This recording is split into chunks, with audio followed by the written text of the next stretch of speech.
దేవుని వాక్యం చదువుకుందాము. కీర్తనల గ్రంథము 50వ అధ్యాయము 4-5 వచనాలు.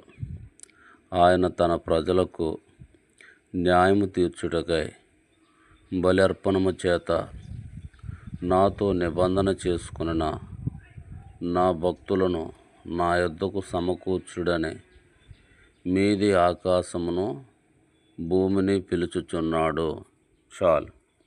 కాబట్టి దేవుని ప్రజలు దేవునితో నిబంధన చేసుకున్నారు. ఇశ్రాయేల్ ప్రజలందరూ కూడా బలులు అర్పించేవారు. బలులు అర్పించేవారు. దేవునికి ఎల్లప్పుడూ బలియాగం సమర్పించేవారు. ఏడాది దూడను, ఏడాది కోడెను, ఏడాది గొర్రెను, 2 పావురపు పిల్లలను దేవునికి బలిగాను అర్పణగాను అర్పించేవారు. కాబట్టి తన ప్రజల్ని పిలుస్తున్నాడు. ఏమంటున్నాడంటే, నా ప్రజలను నా యొద్దకు రప్పించుడే, నేను వారికి న్యాయం తీరుస్తాను.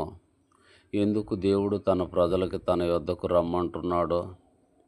న్యాయం తీర్చాలి, లేకపోతే సహాయం చేసేవాడు, ఆదుకునేవాడు, అక్రతలు తీర్చేవాడు, మంచి కృపను అనుగ్రహించేవాడు, ఎల్లప్పుడూ దేవుని బిడ్డలకు దేవుడు అనేక వరాలు ఇచ్చేవాడు.